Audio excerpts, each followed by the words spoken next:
Very good morning to all of you. I hope आप सभी स्वस्थ होंगे। क्या हाल चाल है भैया, कैसे हैं आप सभी लोग? बढ़िया।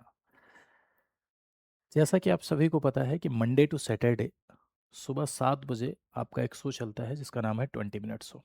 इस शो में मैं चर्चा करता हूँ इंडियन पॉलिटी एंड कॉन्स्टिट्यूशन पर, और ऐसी चर्चा जो आपके एग्जाम के लिए रेलेवेंट है, महत्वपूर्ण है। यहाँ मैं 4 सवालों के साथ में आपको 40 बातें बताता हूँ, ऐसी 40 बातें जो ज़रूरी हैं। और मैं इस बात का प्रयास करता हूँ कि इन 40 बातों के माध्यम से आपको ढेर सारे फैक्ट और ढेर सारे कॉन्सेप्ट बता सकूँ। तो अगर आप इस सेशन को पसंद करते हैं तो कमेंट सेक्शन में ज़रूर बताया करिए कि आपको ये सत्र कैसा लगा। साथ ही साथ अपने दोस्तों के मध्य शेयर भी किया करिए। मेरी जिम्मेदारी है कि मैं ईमानदारी से इस 20 मिनट में आपको ढेर सारी बातें बताऊं, और आपकी जिम्मेदारी है कि इस शो को आप हिट कराएं। हालांकि आपकी कोई बाध्य जिम्मेदारी नहीं है, आपकी इच्छा पर, आपकी श्रद्धा पर निर्भर करता है कि आप इसे शेयर करें या ना करें। अगर आपको अच्छा लगता है, आपको लगता है कि सर के वीडियोज़ में व्यूज़ खूब जाने चाहिए और भी लोगों तक मेरी पहुंच होनी चाहिए, तो ज़रूर आप ऐसा कर सकते हैं। अगर आपको लगता है कि नहीं होनी चाहिए तो आप नहीं कर सकते हैं। ठीक है, हाँ फिर मत करिए। खैर, तो अगर आप यूपीपीसीएस, आरओ आरओ एनवीओ की तैयारी कर रहे हैं या किसी भी ऐसे स्टेट सिविल सर्विसेज की तैयारी कर रहे हैं जहां इंडियन पॉलिटी से रिलेटेड सवाल पूछे जाते हैं, तो आप इस सेशन को देख सकते हैं। पहला सवाल आपका लिखा हुआ है कि 100th कॉन्स्टिट्यूशनल अमेंडमेंट एक्ट के बारे में निम्नलिखित कथनों पर विचार कीजिए। Consider the following statement consider the following statement about the 100th constitutional amendment. यह भारत और बांग्लादेश के बीच में भूमि सीमा समझौते से संबंधित है। It relates to the land boundary agreement between the India and Bangladesh. इसके कारण दोनों देशों के बीच में परिक्षेत्रों का आदान प्रदान हुआ। इसके कारण से दोनों देशों के बीच में कुछ क्षेत्रों का आदान प्रदान हुआ। 100वां संविधान संशोधन अधिनियम की बात यहाँ पर की हो रही है। तो खैर, इस सवाल का आंसर जानने से पहले कुछ बातें इससे संबंधित समझिए। देखिए, यदि भारत देश में किसी भी राज्य, जैसे ये स्टेट है, कोई भी स्टेट मान लो, इस राज्य की सीमा, बाउंड्री कम करनी है, बढ़ानी है, या इस राज्य का नाम क्या करना है, बदलना है, या इस राज्य का एरिया, क्षेत्र घटाना है या बढ़ाना है, या इस राज्य को बांटना है दो या अधिक भाग में, या इस राज्य को किसी दूसरे राज्य में मर्ज करना है। अगर ऐसा कुछ करना है तो आर्टिकल 3 इसके लिए बता रहा है, अनुच्छेद 3 इसके लिए कह रहा है कि भाई संसद कानून बनाकर ऐसा कर सकती है, यानी संसद लॉ बनाकर ऐसा कर सकती है।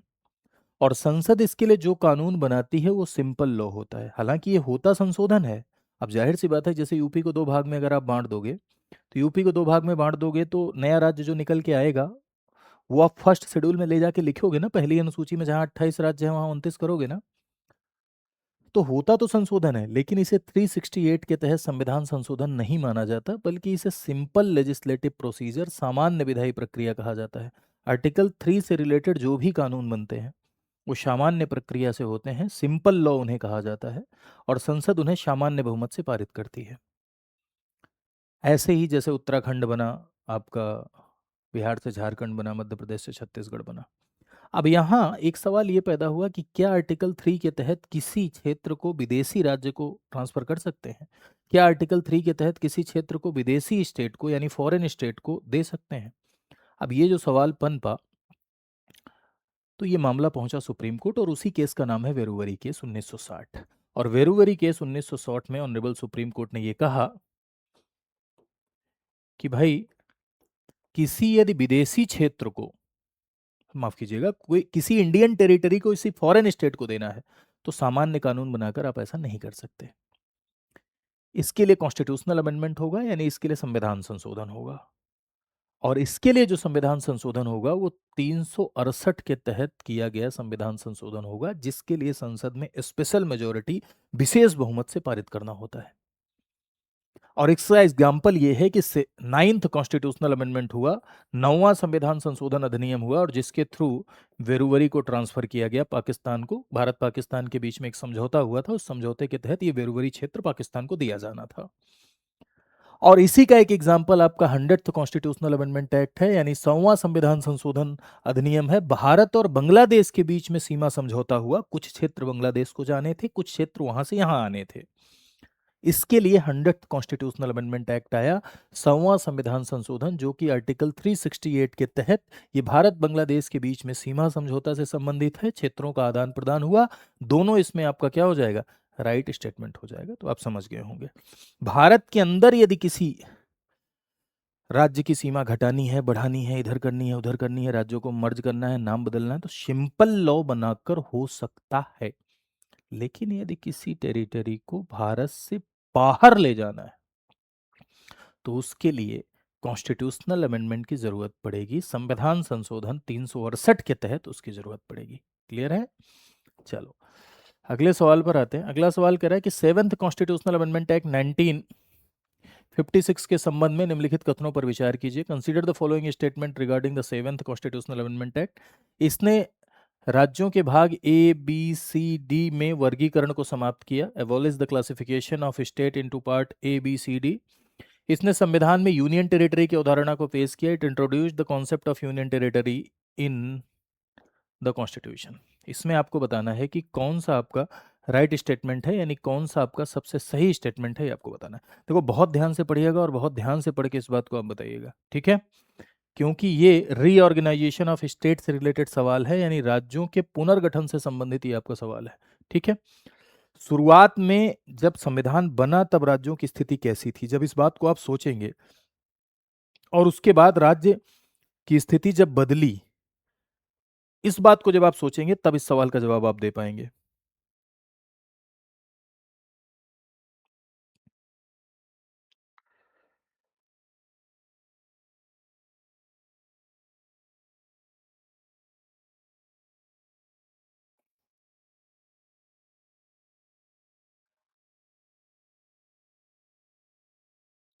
समझ रहे हैं?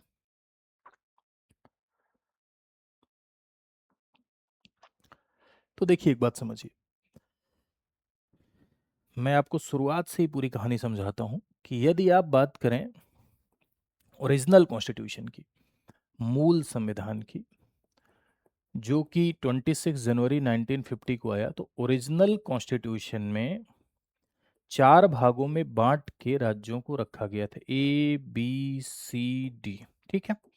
4 भागों में बांट के राज्यों को रखा गया था, और उस समय जो राज्यों का डिवीजन हुआ मूल संविधान में, संविधान के भाग 6, 7, 8, 9 में, 9, 9, 10 और एक था आपका अंडमान निकोबार, ठीक है? ये राज्यों का डिवीजन था ओरिजिनल कॉन्स्टिट्यूशन में। ये किस बेसिस पर हुआ? ये एडमिनिस्ट्रेटिव कन्वीनियंस के आधार पर, प्रशासनिक सुविधा के आधार पर, और ज्योग्राफिकल कन्वीनियंस के आधार पर, यानी भौगोलिक सुविधा के आधार पर ये हुआ। और ये जो 29 क्षेत्र बनाए गए, उस समय हमारे संविधान निर्माता इस बात को समझते थे कि भविष्य में इसका रीऑर्गेनाइजेशन होगा, ये अभी विभाजन तार्किक नहीं है। जो ब्रिटिश प्रांत थे वो ए ग्रुप में रखे गए, ए ग्रुप में संविधान के भाग 6 में 9 राज्य, जो बड़ी रियासतें थीं वो बी ग्रुप में संविधान के भाग 7 में, जो छोटी रियासतें थीं वो सी ग्रुप में संविधान के भाग 8 में, और अंडमान निकोबार 9 में। ये डिवीजन कब समाप्त होगा? तो भैया 7th कॉन्स्टिट्यूशनल अमेंडमेंट एक्ट के द्वारा। 7वां संविधान संशोधन अधिनियम 1956 आया, और जिसके द्वारा ए बी सी डी ये समाप्त हो गया। ए बी सी डी समाप्त हो गया और बचेगा सिर्फ भाग 6, और जिसमें राज्य की अवधारणा रहेगी, और बचेगा भाग 8 जिसमें यूनियन टेरिटरी की अवधारणा रहेगी। तो भाग 6 में राज्य की अवधारणा और भाग 8 में यूनियन टेरिटरी की अवधारणा पेश हुई, और ये क्लासिफिकेशन समाप्त कर दिया गया। और फजल अली कमेटी की रिकमेंडेशन पर एक कानून बना, उस कानून का नाम है स्टेट रीऑर्गेनाइजेशन एक्ट, राज्य पुनर्गठन अधिनियम। और उस राज्य पुनर्गठन अधिनियम के तहत उस समय 1956 में 14 राज्य और 6 केंद्र शासित प्रदेश बनाए गए। ये 14 राज्य आज बढ़ के 28 हो गए, और ये 6 केंद्र शासित प्रदेश आज कितने हैं? 8 हैं, तो 28 आज। तो पूरी कहानी फिर से सुनिए। ओरिजिनल कॉन्स्टिट्यूशन में भौगोलिक सुविधा और प्रशासनिक सुविधा के आधार पर राज्यों को 4 भाग में क्लासिफाई करके रखा गया था, ए बी सी डी। उसके बाद इस बात की डिमांड लगातार चलती रही कि भाषा के आधार पर राज्यों को बांटो, संस्कृति के आधार पर बांटो। बीच में अलग अलग समितियां भी बनेगी, जैसे धर आयोग बनेगा जो कि रिजेक्ट कर देगा भाषाई विभाजन को, जेवीपी कमेटी बनेगी वो भी रिजेक्ट कर देगी भाषाई विभाजन को, फिर फजल अली कमीशन बनेगा, फजल अली कमीशन कहेगा हाँ ठीक है भाषा के आधार पर बांटो लेकिन एक भाषा एक राज्य के कॉन्सेप्ट को मत अपनाओ, बांटो लेकिन देश की अखंडता एकता सुरक्षा को ध्यान में रखते हुए, वित्तीय सुविधा को ध्यान में रखते हुए, प्रशासनिक सुविधा को ध्यान में रखते हुए बांटो। और उसी के बाद 7वां संविधान संशोधन आया जिसके द्वारा इसे समाप्त किया गया। भाग 7 और भाग 9 समाप्त, भाग 6 में राज्य टाइटल दिया गया, यूनियन टेरिटरी टाइटल भाग 8 में दिया गया, और एक कानून बना स्टेट रीऑर्गेनाइजेशन एक्ट जिसके तहत 14 राज्य 6 केंद्र शासित प्रदेश बनाए गए और बाद में धीरे धीरे करके रीऑर्गेनाइजेशन के माध्यम से राज्य बढ़े। तो ये कहानी है इसकी। भाग 9 बाद में फिर जिंदा होगा, देखो पंचायत आएगा, ठीक है। भाग 7 अभी तक मरा हुआ है, अभी तक जिंदा नहीं हो पाया है, ठीक है। खैर, तो सवाल पर आते हैं। देखिए सवाल आपका क्या कह रहा है, 7वें संविधान संशोधन में एबीसीडी का वर्गीकरण, हाँ एबीसीडी जो वर्गीकरण था मूल संविधान में, इसमें 9 इसमें 10, इसमें अंडमान निकोबार, ये समाप्त हो गया। राज्य और केंद्र शासित प्रदेश की अवधारणा आई, जी हाँ राज्य और केंद्र शासित प्रदेश की अवधारणा आई, तो इसमें 2 का दोनों आपका क्या हो जाएगा, राइट आंसर हो जाएगा। नेक्स्ट आता है मिलान के सवाल पर आते हैं। ये सवाल बहुत आते हैं, ध्यान रखिएगा। निम्नलिखित संवैधानिक संशोधनों का उनके महत्व से मिलान करिए। Match the following constitutional amendment with their significance. पहला लिखा हुआ है 52nd अमेंडमेंट 52वां संविधान संशोधन, दूसरा 86, तीसरा 73वां, चौथा 101वां संविधान संशोधन।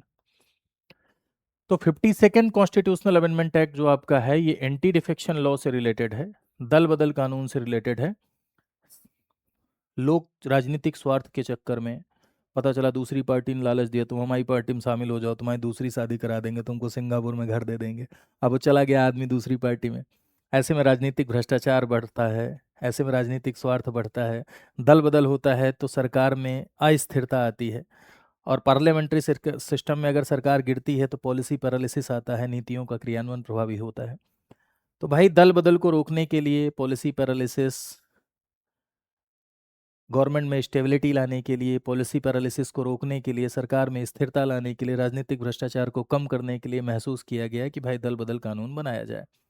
और इसीलिए 52वें संविधान संशोधन अधिनियम 1985 के द्वारा एंटी डिफेक्शन लॉ, दल बदल कानून लाया गया, और उस दल बदल कानून के तहत कुछ आधार बनाए गए।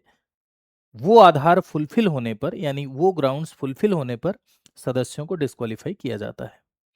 तो दल बदल कानून आपका कब आया, 52वें संविधान संशोधन के द्वारा। 86वां संविधान संशोधन आपका शिक्षा के अधिकार से संबंधित है। तीन बातें 86वें में इंपॉर्टेंट होती हैं। एक, आर्टिकल 21A जोड़ा गया जिसमें 6 से लेकर 14 वर्ष तक की आयु के बच्चों को फ्री एंड कंपलसरी एजुकेशन, मुफ्त और अनिवार्य शिक्षा मौलिक अधिकार के तौर पर प्रदान की गई, फंडामेंटल राइट के तौर पे। आर्टिकल 45 जो कि डीपीएसपी का है, उसमें मॉडिफिकेशन किया गया और उसमें ये लिखा गया 6 वर्ष से कम आयु के बच्चों की शिक्षा का प्रबंध राज्य करे, यानी बिलो 6 ईयर चिल्ड्रन के लिए शिक्षा और देखभाल का प्रबंध राज्य करे। और 11वीं फंडामेंटल ड्यूटी इसी संविधान संशोधन के द्वारा जोड़ी गई। तो ये भी सही, ये भी सही जा रहा है। 73वां, हाँ, पंचायत और नगर पालिका ये दोनों ओरिजिनल कॉन्स्टिट्यूशन में कंपलसरी और कॉन्स्टिट्यूशनल बॉडी नहीं थे। 73rd कॉन्स्टिट्यूशनल अमेंडमेंट एक्ट 1992 के द्वारा पंचायत को संवैधानिक दर्जा दिया गया, 73rd के द्वारा। और 74th कॉन्स्टिट्यूशनल अमेंडमेंट एक्ट के द्वारा नगर पालिका को संवैधानिक दर्जा दिया गया। पंचायत लागू हुई 24 अप्रैल 1993 को, इसीलिए प्रत्येक वर्ष 24 अप्रैल को हम पंचायत दिवस मनाते हैं। तो ये ठीक है। 101वां संविधान संशोधन के द्वारा जीएसटी आई। तो ये सब सही मिल रहा है भैया, फर्स्ट सेकंड थर्ड फोर्थ सब सही एकदम मिल रहा है, इसमें कोई दिक्कत वाली बात नहीं है।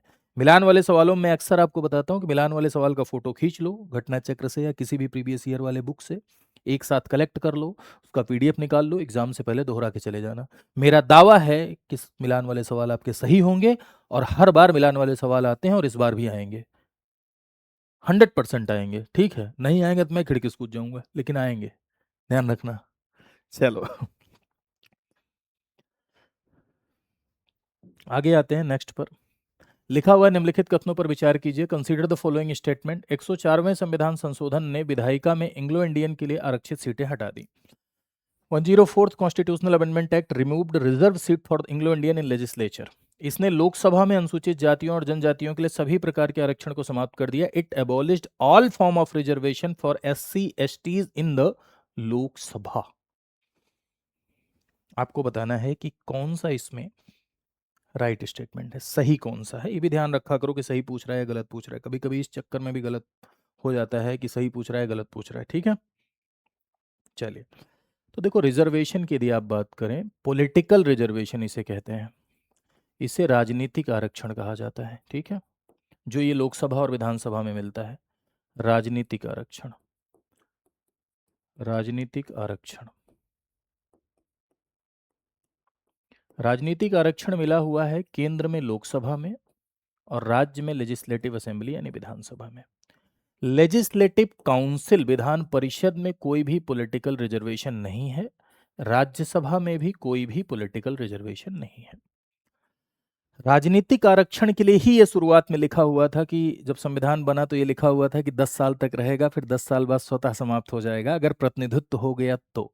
जो तुम लोग फेसबुक विश्वविद्यालय और व्हाट्सएप विश्वविद्यालय पे पढ़ के नौकरी वाला चिल्लाते रहते हो और एजुकेशन वाला चिल्लाते रहते हो, नौकरी और शिक्षा के लिए वो नहीं था, वो राजनीतिक आरक्षण के लिए लिखा हुआ था कि 10 साल रहेगा और प्रतिनिधित्व अगर हो गया तो समाप्त हो जाएगा। तो जैसे लोकसभा में एससी एसटी को रिजर्वेशन दिया गया जनसंख्या के अनुपात में, और लिखा गया कि अगर प्रतिनिधित्व हो गया तो ठीक है, नहीं हो गया तो समाप्त हो जाएगा। तो 10 साल में नहीं हुआ ना प्रतिनिधित्व, जनसंख्या के अनुपात में लोकसभा में लोग पहुंच पाए? अपने आप से नहीं पहुंच सकते। आज 70 साल से ज्यादा हो गए संविधान लागू हुए, लेकिन फिर भी अगर आरक्षण न दिया जाए एससी एसटी को लोकसभा में, तो बहुत कम एससी एसटी लोकसभा में जीत के जा पाएंगे। तो आज तक प्रतिनिधित्व नहीं हुआ, नहीं हो पा रहा है। इसीलिए प्रत्येक 10 वर्ष बाद इसे बढ़ाया जाता रहा, बढ़ाया जाता रहा, बढ़ाया जाता रहा संविधान संशोधन के द्वारा। लोकसभा में भी आरक्षण और विधानसभा में भी आरक्षण एससी एसटी को। देखो, कुछ सीटें रिजर्व होती हैं ना लोकसभा विधानसभा में। हाँ, जैसे यहाँ आप देखें यूपी में तो कौशाम्बी सीट क्या है, रिजर्व है ना, कि वहां पर एससी कैंडिडेट ही चुनाव लड़ सकता है। तो इसे पॉलिटिकल रिजर्वेशन कहते हैं। अभी मोदी सरकार ने 104 कॉन्स्टिट्यूशनल अमेंडमेंट के द्वारा, 2020 में ये फिर समाप्त हो रहा था, 2020 में फिर समाप्त हो रहा था, तो मोदी गवर्नमेंट में 104वें संविधान संशोधन के द्वारा फिर इसे 2030 तक बढ़ा दिया, 10 साल फिर बढ़ा दिया। यानी लोकसभा में रिजर्वेशन एससी एसटी के लिए 10 साल बढ़ा दिया गया और विधानसभा में रिजर्वेशन एससी एसटी के लिए 10 साल बढ़ा दिया गया। कमेंट करके आप सब लोग बताएंगे कि लोकसभा में एससी एसटी को आरक्षण कौन से संविधान के अनुच्छेद के तहत मिला है और विधानसभा में एससी एसटी को आरक्षण कौन से संविधान के अनुच्छेद के तहत मिला है। यानी कॉन्स्टिट्यूशन का कौन सा आर्टिकल लोकसभा में और कौन सा आर्टिकल विधानसभा में एससी एसटी रिजर्वेशन की बात करता है, ये आप कमेंट करके बताइएगा, सब लोग बताइएगा, भर दीजिएगा कमेंट। आप भरा देखता हूं जब मैं, तो यहाँ एकदम जिगरे को एकदम ठंडक मिलती है, मजा आ जाता है, एनर्जी मिलती है। मुझे ऐसा प्रतीत होता है कि आप लोग मेरी बातों को थोड़ा गंभीरता से ले लेते हैं। तो इससे टीचर के लिए यही काफ़ी होता है मेरे भाई, यही बहुत है हमारे लिए। आप मेरी बातों को गंभीरता से लें, बस बहुत है। मेरा दावा है कि मैं आपको जितना पता है, जितना मेरे अंदर साहस है, उस सारे साहस का इस्तेमाल करते हुए मैं आपको पढ़ाऊंगा। ठीक है। और एक खुशखबरी मैं आपको और सुना दूं कि मैं आप सभी के लिए लेकर आ रहा हूं बुधवार से फ्री पॉलिटी सेशन, एकदम फ्री। पूरी पॉलिटी फ्री में पढ़ाएंगे यूट्यूब पर, इसी यूट्यूब चैनल पर। शाम को 8 बजे एक वीडियो अपलोड होगा लक्ष्मीकांत का, M Laxmikant series theory class होगी। शाम को 8 बजे 45-50 मिनट का वीडियो है, जरूर देखिएगा। 45-50 मिनट वो थ्योरी देख लीजिए, 20 मिनट का ये शो देख लीजिए, लगातार 2-3 महीने तक ये देख लीजिए। मेरा दावा है पॉलिटी में कोई कोई सवाल ऐसा नहीं होगा जो आप ना कर पाए, यानी एक्यूरेसी अच्छी होगी। ठीक है, मतलब ऐसा नहीं है कि एकदम पूरा दवाई कर दें, लेकिन हाँ, अगर आप ईमानदारी से पढ़ेंगे तो एक्यूरेसी अच्छी होगी। तो ये 104वें शुरुआत में 10 साल के मिला, फिर संविधान संशोधन के द्वारा 10 करके बढ़ाया जाता रहा। 2020 में मोदी जी ने 2030 तक फिर बढ़ा दिया, यानी संसद ने फिर बढ़ा दिया। और इसी एससी एसटी आरक्षण के साथ ही एक आरक्षण और मिला था, एंग्लो इंडियन को पॉलिटिकल रिजर्वेशन दिया गया था। और अनुच्छेद 331 में लोकसभा के लिए और 333 में विधानसभा के लिए क्या लिखा था? लोकसभा के लिए लिखा था कि यदि राष्ट्रपति को लगे कि कोई आंग्ल भारतीय का रिप्रेजेंटेशन नहीं हुआ है, तो राष्ट्रपति दो एंग्लो इंडियन को लोकसभा में नॉमिनेट कर सकता है। और कोई जीत के नहीं आ पाता था, हर बार राष्ट्रपति को लग जाता था और राष्ट्रपति दो आंग्ल भारतीयों को नॉमिनेट कर देता था। इससे सरकार का नंबर बढ़ता था, तो जाहिर सी बात है नॉमिनेट करेगा। और विधानसभा के लिए लिखा था कि गवर्नर को यदि लगे कि विधानसभा में एंग्लो इंडियन का रिप्रेजेंटेशन नहीं हुआ है, तो एक को वो नॉमिनेट कर सकता है, एक को। 333 के तहत विधानसभा में और 331 के तहत लोकसभा में राष्ट्रपति और विधानसभा में गवर्नर। तो ये शुरुआत से परंपरा चलती आई रही और इसे भी 10-10 साल करके बढ़ाया जाता रहा। लेकिन जब 2020 में फिर इसकी बढ़ाने की बारी आई, तो एससी एसटी के आरक्षण को तो बढ़ाया गया, लेकिन इसको नहीं बढ़ाया गया। इसको इसलिए नहीं बढ़ाया गया क्योंकि इनकी संख्या बहुत कम हो गई। लोकसभा में कानून मंत्री ने जवाब दिया कि इनकी संख्या लगभग 250 के आसपास है देश में, और ऐसे में इस तरह का पॉलिटिकल रिजर्वेशन देना ठीक नहीं है। और यही कारण रहा कि आंग्ल भारतीयों का रिजर्वेशन 104वें संविधान संशोधन के द्वारा समाप्त हो गया, और एससी एसटी के रिजर्वेशन को जो लोकसभा विधानसभा में मिलता है उसे 2030 तक आगे बढ़ा दिया गया। ठीक है, सवाल पर आइए।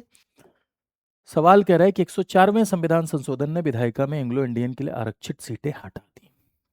ठीक है, एससी एसटी के लिए भी सभी आरक्षण समाप्त गलत है। तो इसमें पहला, देखो एससी एसटी का आरक्षण ये बढ़ाना बहुत उचित था, क्योंकि भाई आज भी, थोड़ा सा अगर बायस्ड होकर आप मत सोचिए, ध्यान से सोचिए, आज भी अगर पॉलिटिकल रिजर्वेशन न मिले तो क्या कितने एससी ऐसे हैं जो जीत के चले जाएंगे? नहीं जा पाएंगे मेरे भाई। और जनसंख्या के अनुपात में रिप्रेजेंटेशन मिलना ये हक है हर किसी का, हर जाति का ये हक है। ठीक है, तो चलिए, तो आई होप आप इसे समझ गए होंगे। Only one. तो 4 सवाल के माध्यम से 40 बातें बताने का मैंने प्रयास किया। आपको अच्छा लगा होगा तो ज़रूर बताइएगा। साथ ही साथ आप मुझे यहाँ टेलीग्राम ग्रुप पे जुड़ सकते हैं, मेरे से बातचीत कर सकते हैं, डायरेक्ट मैसेज कर सकते हैं, यहाँ पे भी आप मुझे फॉलो कर सकते हैं। साथ ही साथ यदि आप कंप्लीट प्रिपरेशन करना चाहते हैं हमारे साथ जुड़कर, तो हमारे साथ जुड़कर यदि आप कंप्लीट तैयारी स्टडी आईक्यू के साथ करना चाहते हैं, तो स्टडी आईक्यू एक प्रोग्राम चलाता है, उस प्रोग्राम का नाम है आरंभ। ठीक है, आरंभ प्रोग्राम एक ऐसा प्रोग्राम होता है जिसमें 2 तरह के बैचेज चलते हैं, एक गोल्ड एक प्लेटिनम। गोल्ड में आपको क्लासेस मिलती हैं, मेंटरशिप मिलती है, करंट अफेयर मैगजीन मिलती है, 2 साल की वैलिडिटी मिलती है। प्लेटिनम में आपको गोल्ड वाले सारे फीचर मिलते ही हैं, साथ साथ 4 बैचेज एक्स्ट्रा मिलती हैं, एनसीईआरटी, प्री, मेंस, एमसीक्यू। कैसे इनरोल कर सकते हैं? आप जाइए साइट पर, गूगल पर जाइए और लिखिए studiiq.com। studiiq.com आपने लिखा और यहाँ पर आप इस तरह से पहुँचे, और पहुँचने के बाद यहाँ स्टेट पीसीएस पे क्लिक करना है, फिर उसके बाद यूपी पीसीएस पे क्लिक करना है, आरंभ में इनरोल करना है। लेकिन हाँ, एक बात ध्यान रखिएगा कि मैक्सिमम डिस्काउंट के लिए आप ये कोड लगा सकते हैं, हुई एल लाइव। ये मेरा कोड है, अब आपकी इच्छा पर है कि आप ये कोड लगाएं या ना लगाएं, लेकिन अध्यापकों का कोड ही लगाना चाहिए, उससे ज़्यादा डिस्काउंट मिलता है। बाकी आपकी श्रद्धा कि आप कौन से कोड का इस्तेमाल करते हैं। ठीक है, तो आज के लिए इतना ही। खूब खुश रहिए, खूब स्वस्थ रहिए, खूब मोटाइए। मोटाने का अर्थ फूलना नहीं है, मोटाने का अर्थ बी हेल्दी, यानी स्वस्थ रहना है। Thank you so much to all of you. नमस्कार।